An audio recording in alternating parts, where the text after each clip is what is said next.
जब वो अपना बांसुरी बजाए ना तो सभी गोपियां भागती भागती उनके पास चली गईं। इतना सुंदर बांसुरी बजाते हैं। ऐसे भागी गोपियां की कोई गोपी श्रृंगार कर रही थी, एक आंख में काजल लगाई थी, दूसरे आंख में लगाना ही भूल गई। मतलब मान के चलिए कि अस्त व्यस्त सबके वस्त्र थे। कोई झाड़ू लगा रही है तो झाड़ू लेकर ही दौड़ पड़ी। कोई अपने पति को भोजन करा रही है, मांग रहा है पति नमक, बहुत झटपट चीनी दे करके चली गई। तो अस्त व्यस्त सब गोपियां पहुंची और भगवान बड़े सुंदर महारास करने लगे। दो दो गोपी बीच बीच माधो, दोनों तरफ गोपी हैं, बीच में कन्हैया हैं।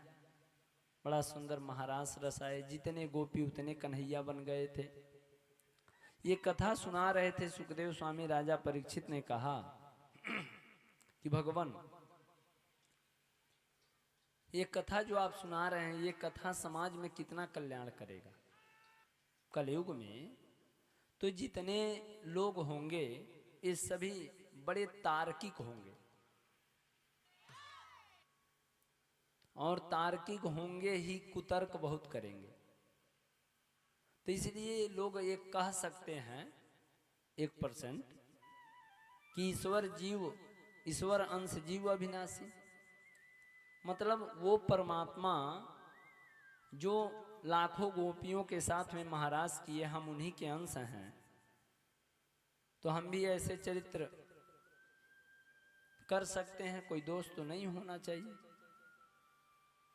तो ये समाज को किस दिशा की तरफ ले जाएगा, क्या संदेश देगा। सुखदेव स्वामी कहे, हे राजा परीक्षित, ये योगेश्वरेश्वर हैं, ये भगवान हैं। भगवान जो किए हम नहीं कर सकते।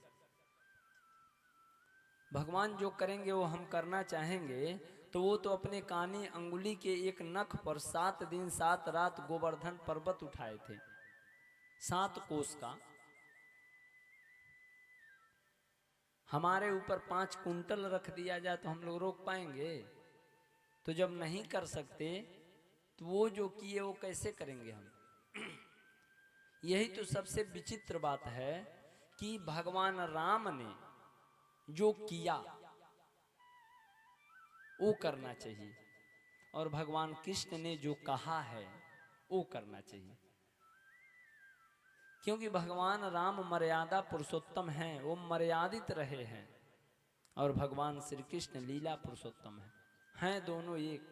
राम कृष्ण दो एक हैं, अंतर नहीं निवेश, बस अंतर एक है, इनके नयन गंभीर हैं, उनके चपल विशेष। और अंतर कुछ नहीं है। राजा परीक्षित ने प्रश्न किया था कि संस्थापनाय धर्मस्य प्रसमाय तरस्य च अवतीर्णनो हि भगवान अंशे न जगदीश्वर स कथम धर्म सेतु नाम वक्ता कर्ता विरक्षिता प्रतीपम आचरद ब्रह्मण परदाराभिमर्शनम। धर्म संस्थापक परमात्मा जब उसी के लिए अवतार लेते हैं तो ये कौन सा धर्म का कार्य कर रहे हैं? परदाराभिमर्शनम, दूसरे के पत्नियों के कंधे पे हाथ रख के और डांस कर रहे हैं। ये कहाँ का मर्यादा है? और ऐसे ही कलयुगी लोग करने लगे तो समाज किधर जाएगा महाराज। और जब वे किए तो हम भी उनके अंश हम भी करें तो क्या बुराई है। सुखदेव स्वामी बोले, राजन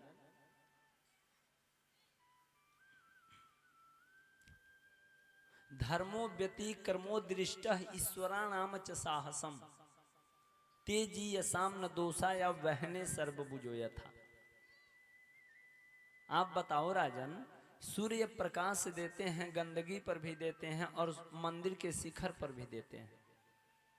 तो गंदगी पे उनके प्रकाश जाने से वो कभी अपवित्र नहीं होते हैं, तो मंदिर के शिखर पे प्रकाश देने से वो कभी पवित्र भी नहीं होते हैं, क्योंकि वो समर्थवान है। समर्थ कहु नहीं दोष गोसाई, रवि पावक सुरसर की नाई। पवन देवता चलते हैं तो एक डाकू पर भी हवा देते हैं और एक संत पर भी देते हैं, लेकिन कभी पवित्र अपवित्र नहीं होते, वो समर्थवान है।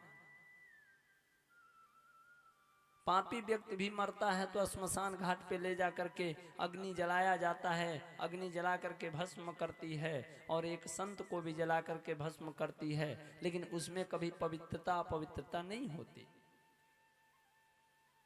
हे राजन, हम अंश हैं, ईश्वर नहीं है, और तुम्हें जानना चाहिए ईश्वर में कभी दोष नहीं होता, लेकिन हम लोग अंश हैं, हमारे में दोष हो जाता है, दोष लग जाता है।